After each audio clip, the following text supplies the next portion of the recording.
सुस्वागतम पिलामाने। आज आम नवम श्रेणी भूगोल बहिर द्वितीय अध्याय भारतर नदी पाठर प्रश्नोत्तर कार्य को आम आलोचना करवा। तेणु पिलामाने आरंभ शेष पर्यंत ये भिडियो को देखी शुणी बुझापी चेष्टा कर।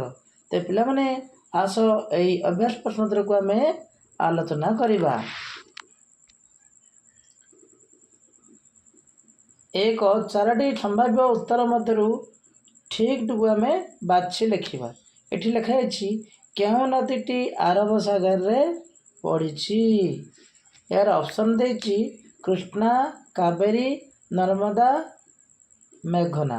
यार सठिक उत्तर हम ग नर्मदा नदी। तेणु सठिक उत्तर ग नर्मदा नदी। ये आम प्रश्नर उत्तर। निम्नलिखित क्यों ह्रदटी उत्तराखंड अवस्थित। चाल, डाल, डलार, अंशुपा, नैनीताल। एमध्यु उत्तर होछि नैनीताल। घ नैनीताल। क्यों नदीटी एक ग्रस्त उपत्यका मध्य प्रवाहित होउछि। ऑप्शन महानदी, ताप्ती, कावेरी, ब्रह्मपुत्र। या सठिक उत्तर हम ताप्ती। तेणु ताप्ती ठीक है। तापर जीवा 4 नंबर आईबी उपद्वीपीय नदी मानक उपद्वीपीय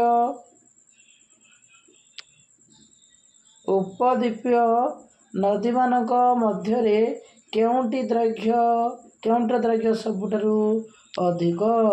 ऑप्शन कृष्णा, गोदावरी, महानदी, कावेरी। या सठिक उत्तर हम गोदावरी। ख गोदावरी। सिंधु नदीर उत्पत्ति स्थल केउंटी।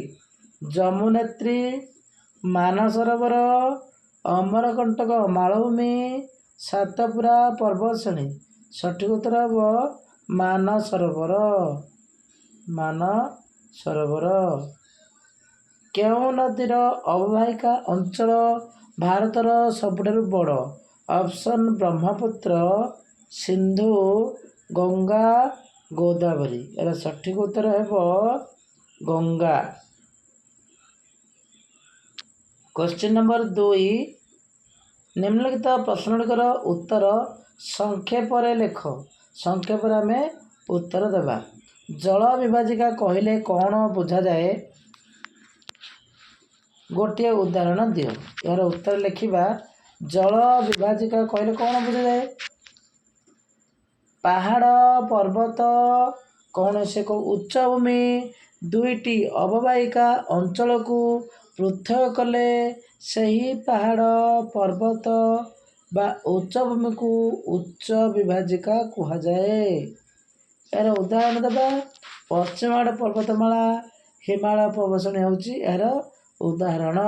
आई गंगा नदी और जमुना नदी केउठु उत्पत्ति लाभ करिसंती। यार उत्तर लिखा।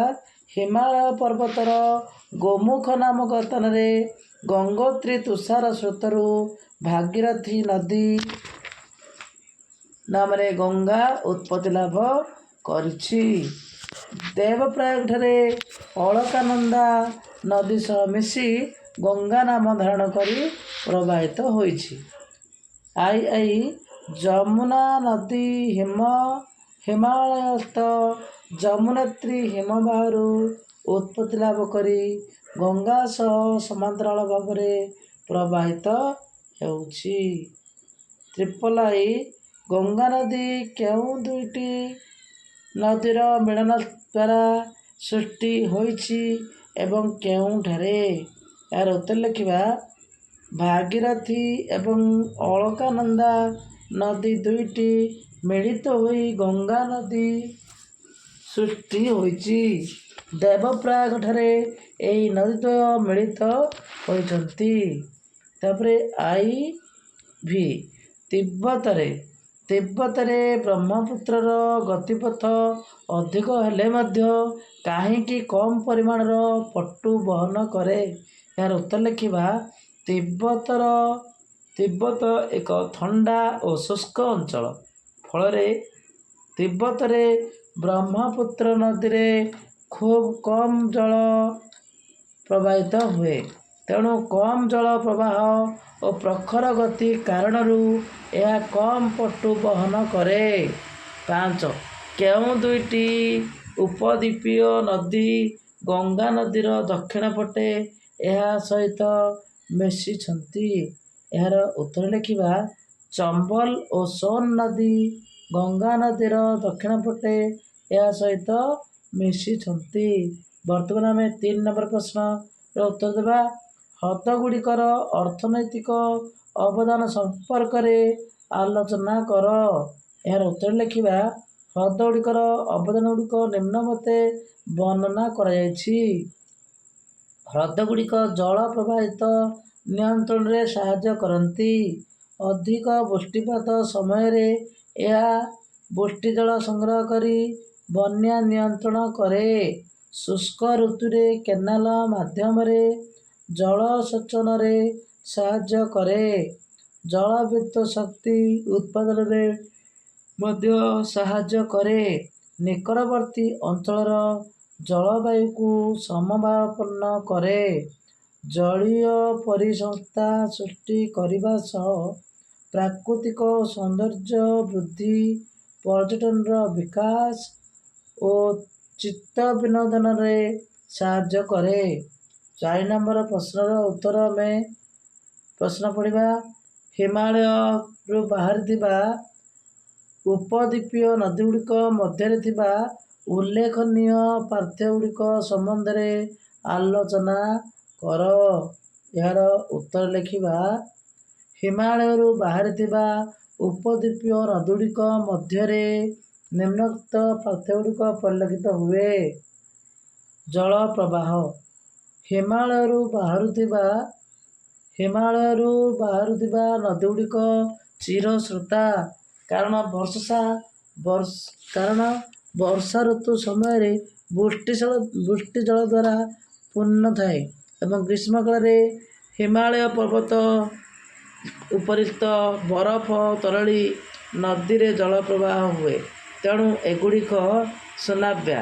ମାତ୍ର ଉପଦ୍ୱୀପୀୟ ନଦୀଗୁଡ଼ିକ ମାଳଭୂମିରୁ ବାହାରୁଥିବାରୁ ବୃଷ୍ଟିପୃଷ୍ଟ ଗ୍ରୀଷ୍ମକାଳରେ ଜଳ ପ୍ରବାହ କ୍ଷୀଣ ହୁଏ।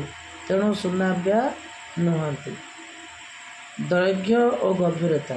ହିମାଳୟରୁ ଉତ୍ପତ୍ତି ଲାଭ କରିଥିବା ନଦୀଗୁଡ଼ିକ ହିମାଳୟ ପର୍ବତରୁ ଉତ୍ପତ୍ତି ଲାଭ କରି ପୂର୍ବସ୍ଥ ପଶ୍ଚିମ ଆରବ ସାଗରରେ ନିଷ୍କାସିତ ପାଇଁ ଦୀର୍ଘ ପଥ ଦେଇ ପ୍ରବାହିତ ହେଉଛନ୍ତି। ଏଣୁ ଏଗୁଡ଼ିକ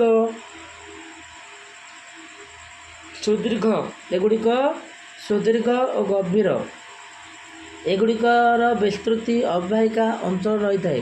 ମାତ୍ର ଉପଦ୍ୱୀପୀୟ ମାଳଭୂମିରୁ ନିଷ୍କାସିତ ନଦୀଗୁଡ଼ିକ ନିକଟସ୍ଥ ସାଗରରେ ମିଶିବା ପାଇଁ କମ୍ ପଥ ଅତିକ୍ରମ କରିଛନ୍ତି। ତେଣୁ ଏଗୁଡ଼ିକ ନିତି ଦୀର୍ଘ ବା ଅଗଭୀର ଅଟନ୍ତି। ସ୍ରୋତ। ହିମାଳୟରୁ ବାହାରିଥିବା ନଦୀଗୁଡ଼ିକର ସ୍ରୋତ ଧୀରେ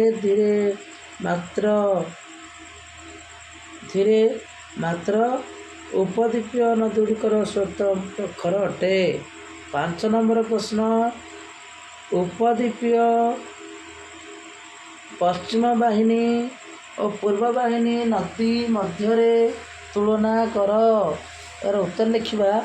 ଉପଦ୍ୱୀପୀୟ ପଶ୍ଚିମ ବାହିନୀ ନଦୀ ନର୍ମଦା, ତାପ୍ତି, ଶରାବତୀ, ମାଣ୍ଡୋଭି, ପେରିୟାର ଆଦି ପଶ୍ଚିମ ବାହିନୀ ନଦୀ। ଏଗୁଡ଼ିକ ଆରବ ସାଗରରେ ପଡ଼ିଛନ୍ତି। ନର୍ମଦା ଓ ତାପ୍ତି ନଦୀ ବ୍ୟତୀତ ଅନ୍ୟ ନଦୀଗୁଡ଼ିକ ନୀତି ଦୈର୍ଘ୍ୟ ବିଶିଷ୍ଟ। ନଦୀ ଗୁଡ଼ିକ ମୁହାଣରେ ଜୁଆରିଆ ଥିବାରୁ ତ୍ରିକୋଣଭୂମି ଦେଖାଯାଏ ନାହିଁ। ଉପଦ୍ୱୀପୀୟ ପୂର୍ବବାହିନୀ ନଦୀ କ'ଣ? ଗୋଦାବରୀ, କୃଷ୍ଣା, କାବେରୀ, ମହାନଦୀ, ବ୍ରାହ୍ମଣୀ, ବୈତରଣୀ ଆଦି ପୂର୍ବବାହିନୀ ନଦୀ। ଏଗୁଡ଼ିକ ବଙ୍ଗୋପସାଗରରେ ନିଷ୍କାସିତ ହୋଇଛନ୍ତି। ନଦୀଗୁଡ଼ିକର ଦୀର୍ଘ ପଶ୍ଚିମ ବାହିନୀ ନଦୀ ଅପେକ୍ଷା ଅଧିକ ଦୀର୍ଘ ବିଶିଷ୍ଟ। 6 ନମ୍ବର ପ୍ରଶ୍ନ, ଦେଶର ଅର୍ଥନୈତିକ ବିକାଶ ପାଇଁ ନଦୀର ଭୂମିକା କାହିଁକି ଗୁରୁତ୍ୱପୂର୍ଣ୍ଣ? ଏହାର ଉତ୍ତର ଲେଖିବା। ନଦୀର ଜଳ ମନୁଷ୍ୟର ଏକ ମୌଳିକ ପ୍ରାକୃତିକ ସମ୍ବଳ, ଯଦ୍ୱାରା ମନୁଷ୍ୟର ଅନେକ ଆବଶ୍ୟକତା ପୂରଣ ହୋଇଥାଏ। ତେଣୁ ନଦୀ ଉପତ୍ୟକା ଗୁଡ଼ିକୁ ସଭ୍ୟତାର ଏନ୍ତୁଡ଼ିଶାଳ ବୋଲି ମଧ୍ୟ କୁହାଯାଏ। ନଦୀ ଗୁଡ଼ିକୁ ଜଳସେଚନ, ନୌ ପରିବହନ, ନୌକା ବିହାର,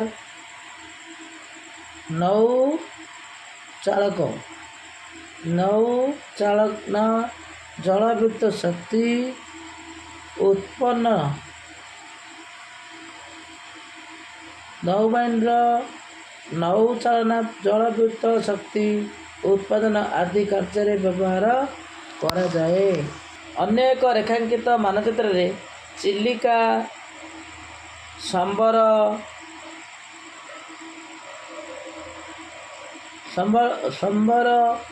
ଜିଲ୍ଲାର ପୁଲିବଟ କୋଲେରୁ ହ୍ରଦ ଦର୍ଶାଅ।